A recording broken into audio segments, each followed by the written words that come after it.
Now, quick talk. In the original Final Fantasy IV, and pretty much every version afterwards, in every 2D version afterwards, you would need to unequip Kain here. That is not the case in the Pixel Remaster. Good news, we can just do nothing. We can just leave it. You'll see why. We have made it to the Village of Mist. Hooray!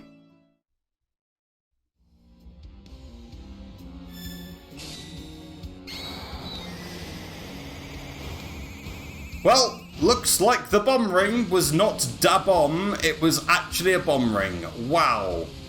Who saw that one coming? Not me. I definitely didn't see it coming. And we have accidentally destroyed a village. Well, that's 2 villages we have slaughtered innocent people in. Hope you're keeping count at home. Well, looks like that's one of the people we accidentally killed. And we might have killed this woman because we killed the dragon. Yeah, in this game, if you kill the summons, you kill the summoner. Thank God that's not the case in Final Fantasy VIII. Anyway. Yeah, so Mist is a village of summoners. And so Baron was like, no, we can't be having that. A power we don't understand, it must be destroyed. Yeah, sorry, we accidentally killed your mother. New sitcom, How I Killed Your Mother. Anyway. Yeah, looks like there was some more slaughtering going on. And we're going to have to continue following orders and take part in some infanticide. Yeah, the king said so, and therefore we must do it. Do I intend to defy the king? Yes, yeah. There we go. And Kain understands as well. Amazing! Time to start a rebellion. We're rebels. Yep, so time to go on a world tour and gather everyone's support to take down Baron. Okay. Anyway. We had better take the girl with us. So instead of infanticide, just plain old child kidnapping. And I'm sure after killing her mother, she will be more than open to the idea. What's that? She's not? Wow. I'm shocked by this development. Anyway. Don't attack the girl. Just defend. We'll go into auto battle. And I'm sure everything will be fine. Never mind. Yep. Big man make earthquake. Rocks fall. Everyone dies. And looks like we've managed to find the girl, but our buddy Kain slightly not here, let's say.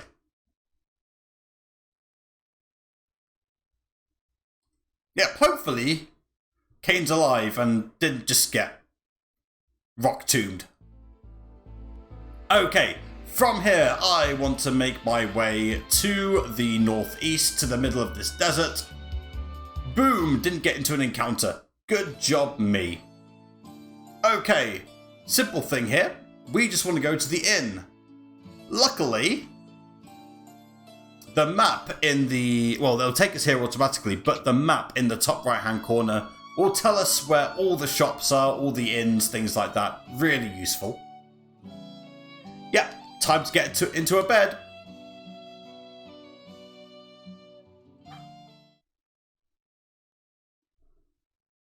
Everything will be okay. And she will be responsive and desperate to be a member of our party. Yeah. Sorry I killed your mother. And, yeah. Slightly awkward, but it is what it is.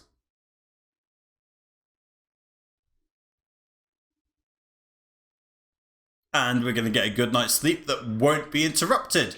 Unlike last time. Never mind, 0 for 2 on the uninterrupted sleep. Hopefully they're just here to get a status report and are not here to kill, they are here to kill the girl. Okay. Unfortunate. Time to defend the little girl. We have 3 Baron soldiers and the general. The Baron soldiers have 27 HP. The general has 226. Do not, I repeat, do not auto battle. Do not use darkness. What we want to do is we want to take out 2 of the Baron soldiers before we take out the general. If you take out all 3 Baron soldiers first, the general will flee and you will not get the bestiary entry.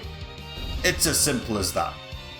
If you auto battle, it will automatically go for the enemy that is directly in front of you, and that is a double plus ungood thing. Just bear that in mind. Okay.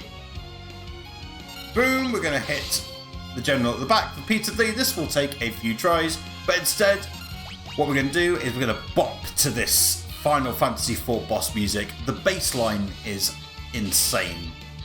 Do do do do do. Bam bam, nice crit sussel. Da da da da da da da da da. Bam bam ba ba ba.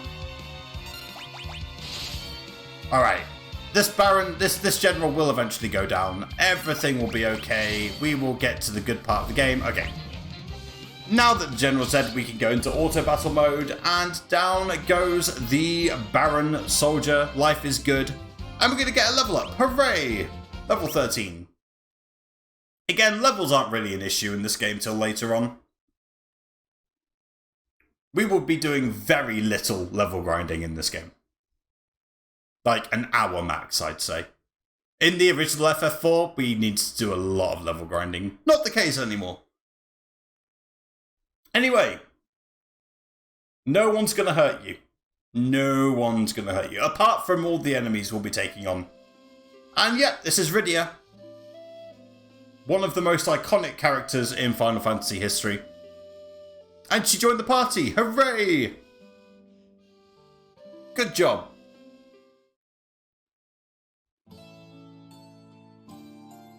Okay.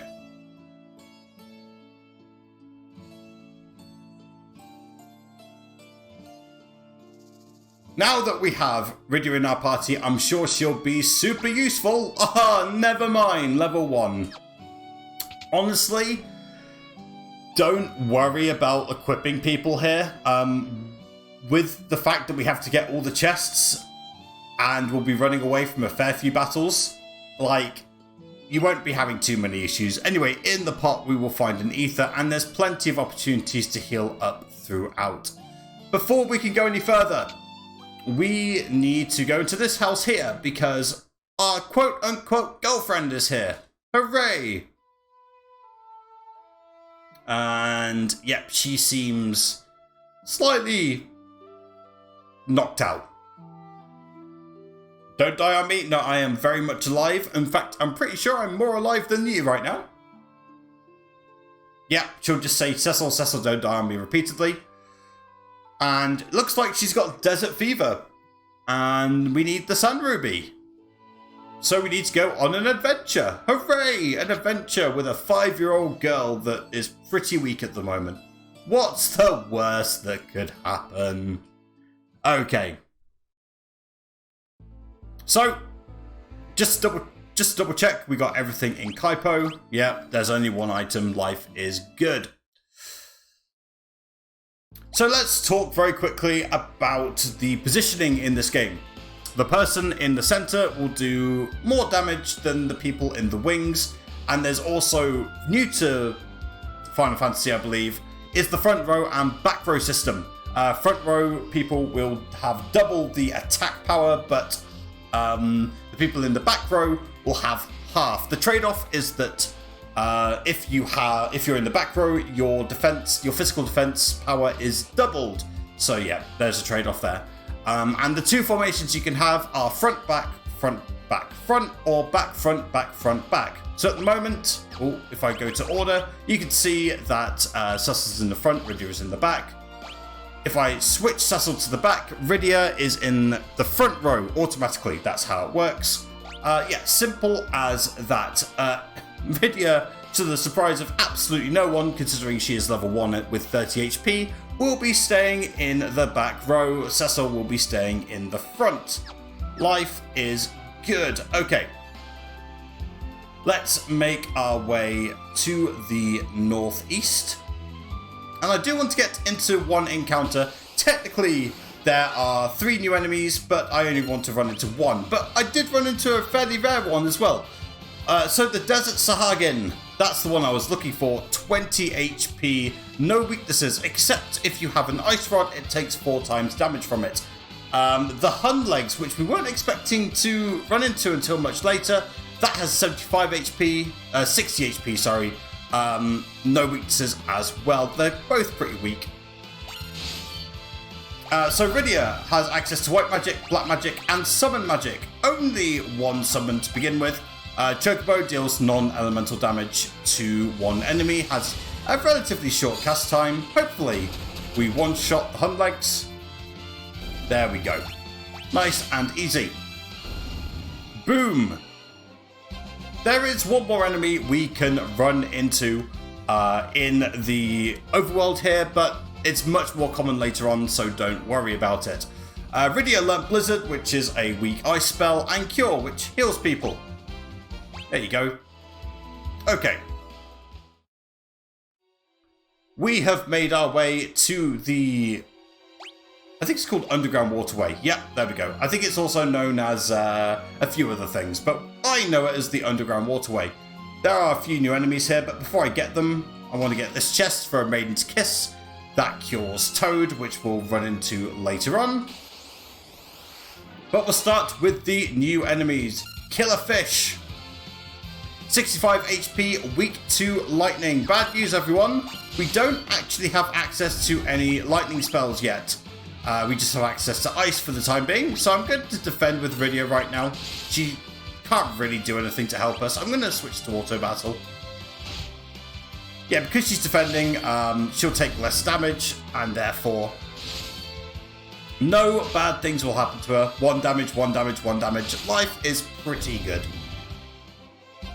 Alright, and Rydia gets level 5 and learnt Sight and Thunder. Sight is useless in this game, it lets you see the world map, but we have a button for that now.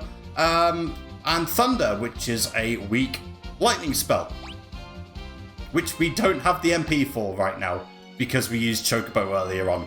Anyway, in this chest we've got a potion. Good stuff. Alright, let's see what else we've got here. If we go down here, we get into another battle with Killerfish. Fantastic. As I was saying before I was rudely interrupted, if we go down here, we get a tent. Hooray! Okay, let's talk to this old man who is blocking the way. Yep, we're a Dark Knight. She was deceived by a wicked bard. Yeah. Oh, you gotta watch out for those bards. He must be telling the truth as well. He's an old man. He's an innocent old man. Nothing bad will happen as a result.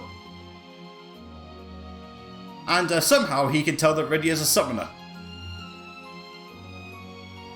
There's a giant monster in the lake.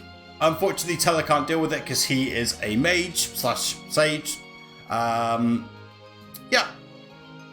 And we need to go to Damsign as well because that's where the Sand Ruby is. Looks like our needs align, so we have another party member, Teller. Unlike Rydia, Teller joins the party at level 20. Amazing. The bad news is that his MP will stay at 90 throughout, which gets really boring really quickly. And also, he doesn't really gain that much from leveling up either, so buyer beware on that one. Okay, it looks like there is only one more chest on this screen. You would be wrong, friend. Instead, what we need to do is we need to go down here and pick up this chest. I promise you there is more enemies here than just killer fishes.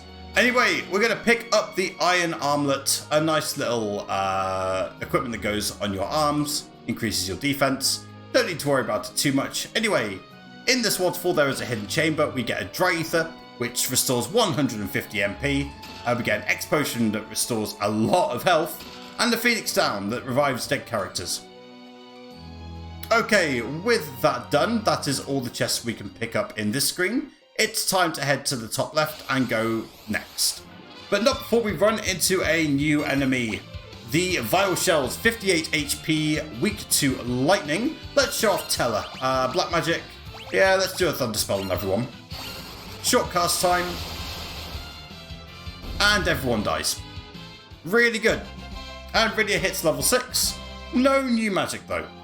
Which is a shame, but it is what it is. Okay, let's head on up. Okay. Let's see on this screen. Yeah, this one's a bit tricky. But we got a new enemy, the Water Bug. 125 HP, weak to lightning. The problem with the Water Bug is that if you don't kill it in one go, it will counter with Kiraja and completely restore its health. So we need to take it out separately. Like so. Nice and easy. If you kill it in one go, it can't restore its health because it's too dead to restore its health. Okay, this should be quite easy. I should have defended with Rydia. That was kind of foolish of me. But yeah, Teller is an absolute powerhouse to start off, but don't get too used to that. Anyway, Rydia learnt Hold. Hooray! Hold's a bit of an interesting one. Yeah, it causes paralysis, which basically stops people from acting. It does wear off over time, but it's inconvenient more than, you know, actually dangerous. So it's not that good. New enemy again, Gigan Toad. 47 HP, weak to ice. Has a nasty habit of casting Toad on your party. Quick word about Toad.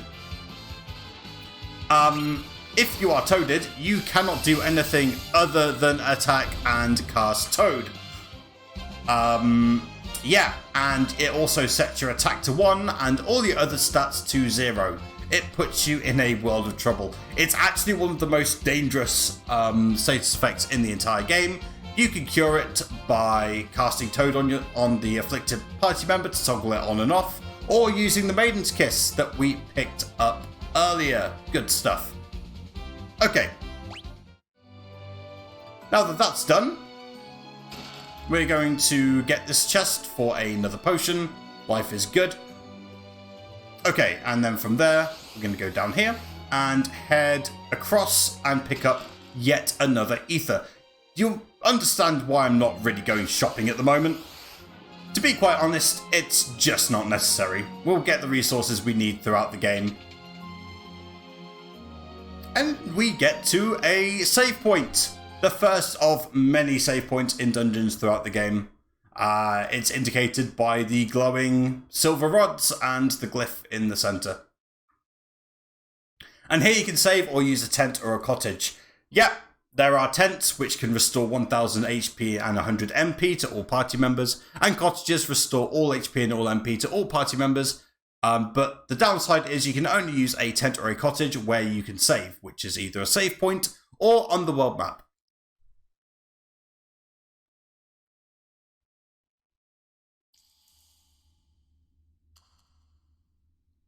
Yeah, okay, so unsurprisingly, 5-year-old girl whose mother has just died, rather exhausted. Who could see that one coming? And yeah, given that she can cast white magic, black magic, and summon spells, she is going to be very powerful.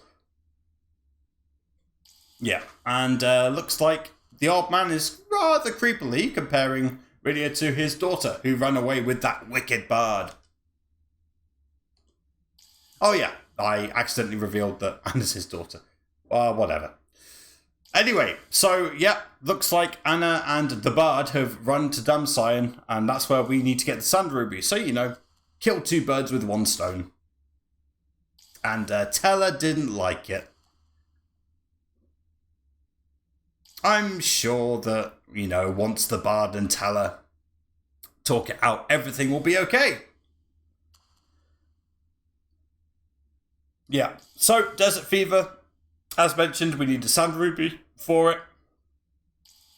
But we need to take down a vicious monster first of all. I think it's just an octopus based on that description. Yeah, but why is Teller so worried? What's this bard gonna do to your daughter? Anyway, yeah. We've heard about the magical field plenty of times. We know what is up.